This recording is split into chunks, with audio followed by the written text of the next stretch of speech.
All right, clearly this is a big prop, but Evelyn Janine said the following: percussions is a very physical instrument, as well as so many are to play them. The body must be well in order for the instrument to be played well. When was the last time you asked yourself, my body's good enough to be able to play the instruments in life? Let's go.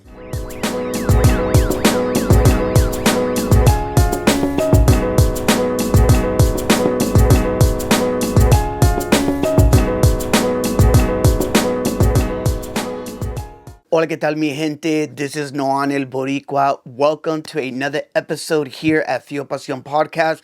As always, around cultura, around our faith y conexiones. Now, today's a kind of a special episode for me. I know I say that a lot, but I think for me, one of the biggest things is understanding moments of like a learning curve, as well as like how can I apply certain things to myself that I feel are really beneficial. And I'm grateful for just articles, blogs, and as well as even some really good magazines out there. And there was a few that I went through for the past couple of weeks. There was one kind of a essay article that really stood out to me. Now, this is Fuel Pasión Friday, where it's exactly that. I'm hoping to be able to fuel your pasión as a leader, entrepreneur, artist, however that looks like for each and every one of you, even for some of you as parents, because I know many of you kind of check out this channel to be inspired and just kind of be challenged in a good way. I really appreciate that. And I think for me, a lot of times we become leaders within the workplace. Anybody kind of recognize you finally got that role, you finally got that position, and you realize that the stakes are a little bit higher now, because the decisions that you make or the choice that you go with can very much not just impact you as a leader, but it can impact your employees, your peers, as well as the overall business. Heck, maybe even the industry, depending what level you're at. I would love to know. And I think for me, one of the biggest things is that a lot of times we hesitate to make decisions. Can I be honest? There's been a lot of times as a leader, as a family man, a husband, I hesitate. There's always a moment of hesitation to be able to make this decision because you know there's a lot riding on it.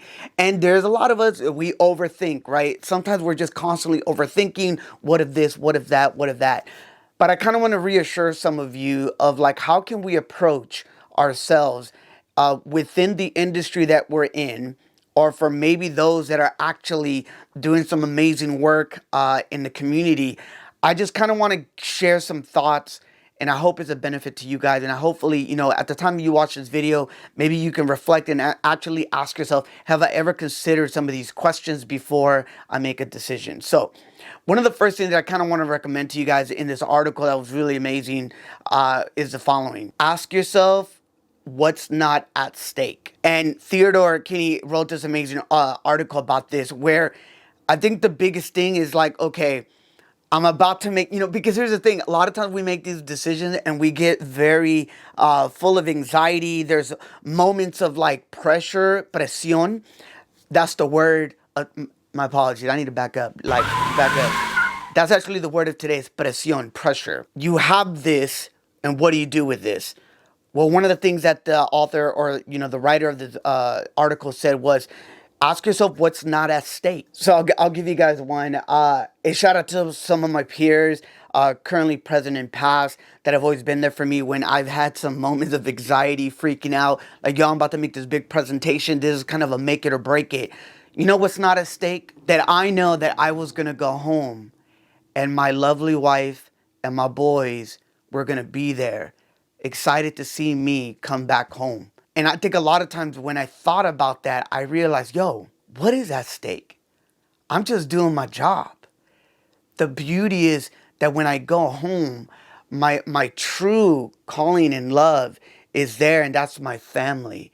And I kind of wanted to present that to you guys, that ask yourself, what's at stake? Is there a loved one? For many of those animal owners, like you always have your dog or your cat. Some have birds and turtles, whatever that looks like. Like there's always something there that that even if I have this anxiety and pressure that I got to make some decisions at work, I know what's not at stake. The loved ones that I have at home. And I think that's one of the cool things that, for me, I thought was really cool to see. The other one is understanding just like, how do we just avoid the anxiety spiral? Now, what do I mean by that? So I have to like put this whole quote by Theodore, which I thought he really kind of set it up for those of you guys that are trying to understand it. So he says the following quote: "It's not just the deal that is at stake, it's the thought that if I don't make the deal, I'm going to look like a fraud, or I'm just not good enough to do this."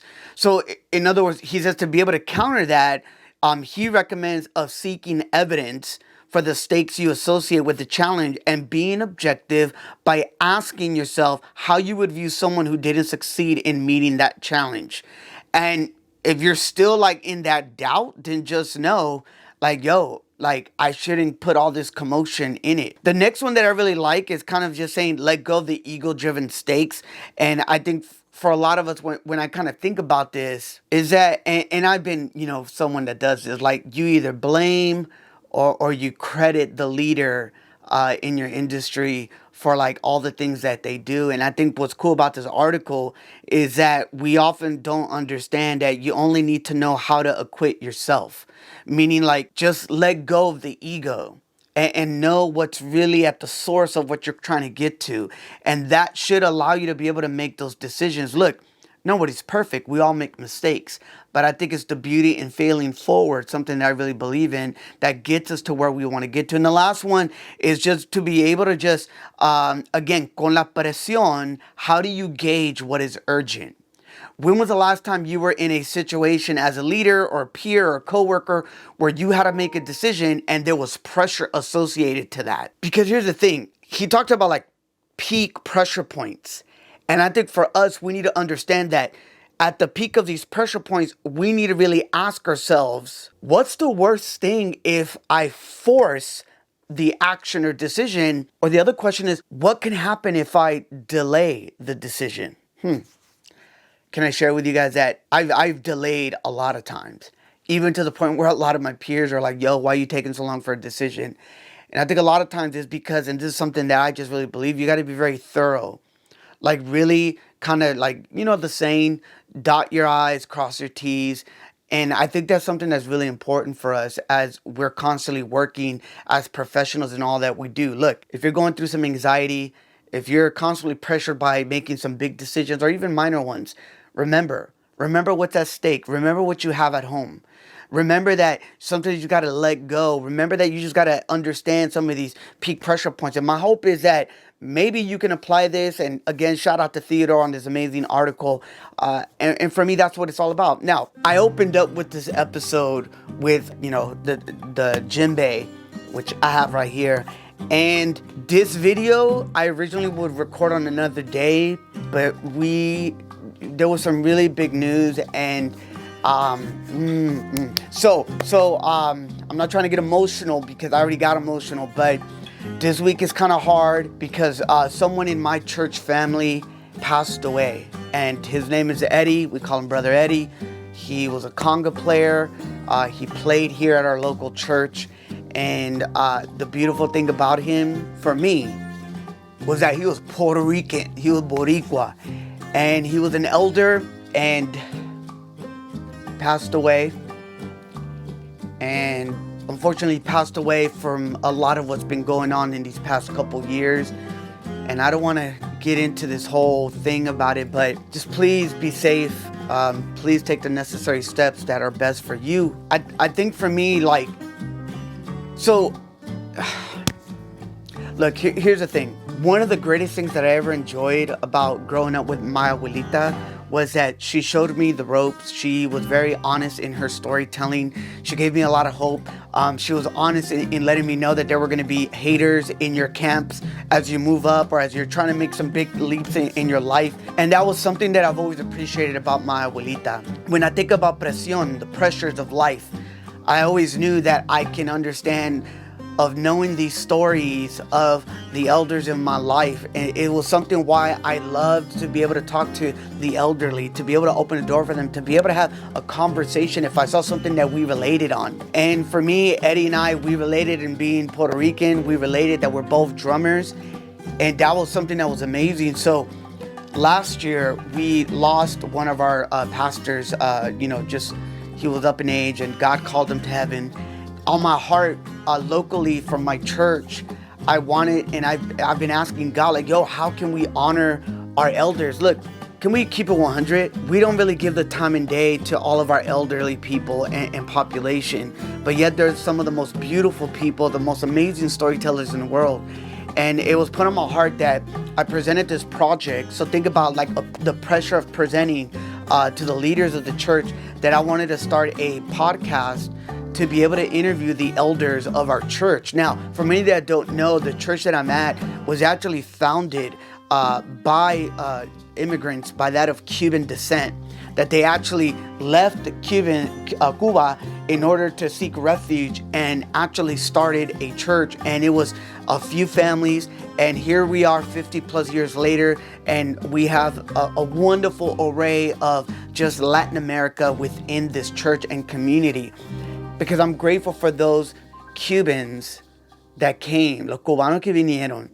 So when I think of that, many of them are actually way up there in their age, and they are still alive. So I said, look, I want to be able to connect and just ask them about their journey in life. What would they suggest for those that are our age or younger? And what's one thing that you've always been grateful for that God has done in your life? And what's something that you can hope for that can make this world a better place?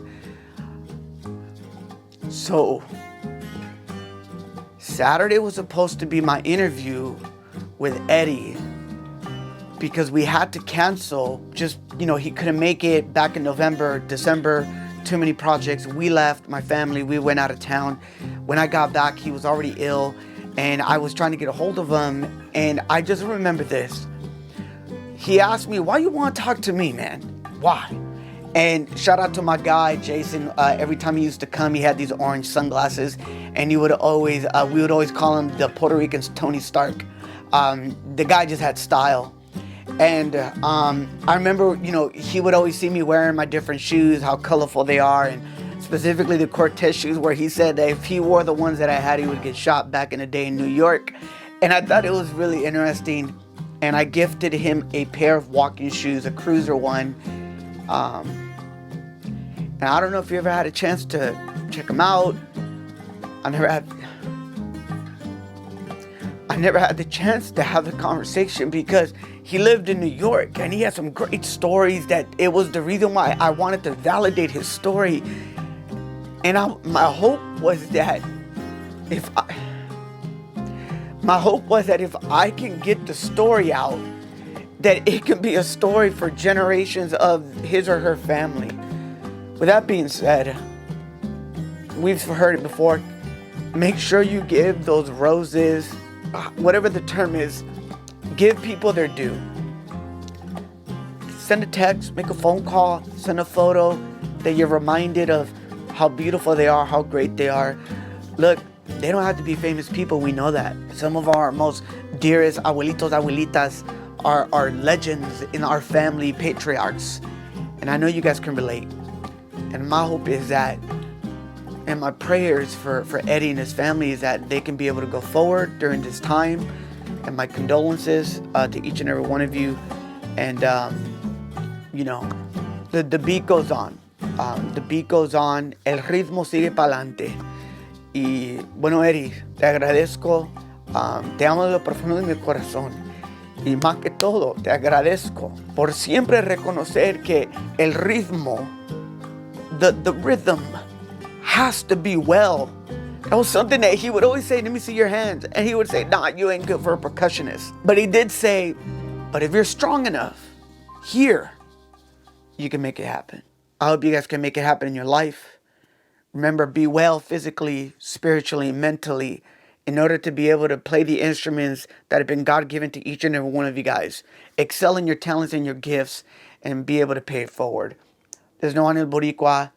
FeelPasiónPodcast.com. Check it out. And seguimos pa'lante. And like my abuelita always says, que Dios te bendiga.